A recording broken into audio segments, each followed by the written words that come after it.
கம்ப்ளீட்டாக bed rest எடுக்கணும். நீங்கள் 2 மாதம் ரெஸ்ட் எடுக்கணும், நீங்கள் 1 மாதம் ரெஸ்ட் எடுக்கணும், நீங்கள் ஸ்டாப் மூவிங், உங்களுக்கு மூவ் பண்ணக்கூடாது. உங்களுக்கு வலின்னு ஒரு விஷயம் ஏற்பட்டிருந்ததுன்னா இது மெடிக்கல் சிஸ்டம்லேருந்து நீங்கள் யார்ட்டையாவது ஒரு வார்த்தையாவது கேள்விப்பட்டிருப்பீங்க, ரெஸ்ட் எடு அப்படின்றது.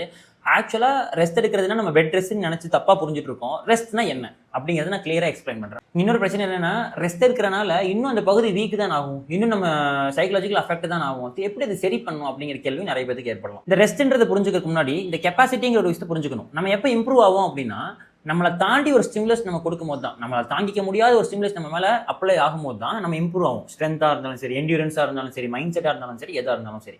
உங்களை கம்ஃபர்ட் ஜோன்லேயே வச்சு தான் நீங்கள் இம்ப்ரூவ் ஆவீங்களான்னா கண்டிப்பாக இம்ப்ரூவ் ஆக மாட்டீங்க. உங்களை அன்கம்ஃபர்ட் ஜோனில் வைக்கும் போது தான் உங்களோட க்ரோத் ஃபேஸே இருக்குங்கிறது நிறைய இடத்துல நீங்கள் பார்த்துருப்பீங்க, தெரிஞ்சிருப்பீங்க.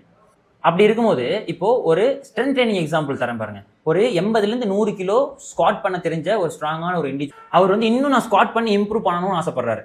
அப்போ அவர் 20-30 கிலோலேயே ஸ்குவாட் பண்ணிட்டு இருந்தால் அவர் 80-90 கிலோ இம்ப்ரூவ் பண்ண முடியுமா? முடியாது. அவர் திருப்பி 80-90% எஃபர்ட்ல ஸ்குவாட் பண்ண ட்ரை பண்ண தானே அந்த 80 கிலோ 90 கிலோ 90 கிலோ 100 கிலோவா இம்ப்ரூவ் ஆகும்.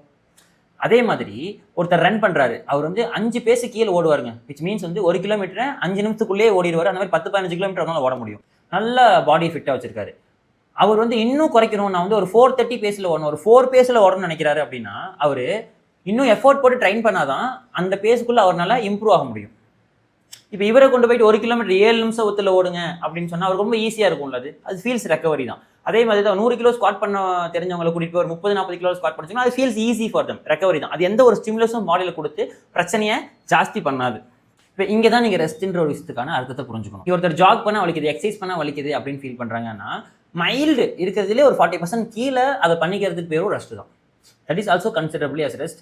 அது எந்த ஒரு ஸ்டிமுலஸையும் இம்ப்ரூவ் பண்ணி அடாப்டேஷனுக்குலாம் கொண்டு போகாத பாடியை அட்லீஸ்ட் சைக்கலாஜிக்கலாக நம்ம கொஞ்சம் ரெடியாக வச்சுக்கோம். ஸ்டில் ஐம் டூயிங் தட் அப்படிங்கிறது ஒரு ஃபீல் கொடுக்கும். இப்போ நீங்கள் ஒரு பேட்மிண்டனே விளாட்றீங்கன்னு வச்சுப்போமே, பேட்மிண்டன் விளாண்டுட்டு வந்தால் ரொம்ப வலிக்குது அப்படின்னா, பேட்மிண்டன் 6 நாளுமே விளாட்றீங்கன்னா 3 நாள் விளாட்றதுக்கு பேர் ரெஸ்ட். குறைக்க ட்ரை பண்ணலாம். அதாவது 1.5 மணி நேரம் விளையாடுறத ஒரு 45 சொல்லலாம்.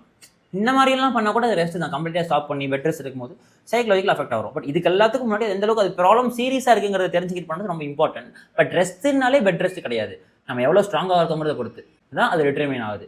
இது ஏன் இப்போ நாங்கள் பேச வேண்டியதாக இருக்குது அப்படின்னா, ஜெனரல் மெடிக்கல் ஃபீல்டில் இருக்கவங்க எல்லாருமே என்ன பண்ணிடுறீங்க, ரெஸ்ட் அப்படின்னு சொல்லிடுறீங்க. பேஷண்ட் ரெஸ்ட்னு நினைப்பாங்க, எதுவுமே பண்ணக்கூடாதுன்னு நினைப்பாங்க.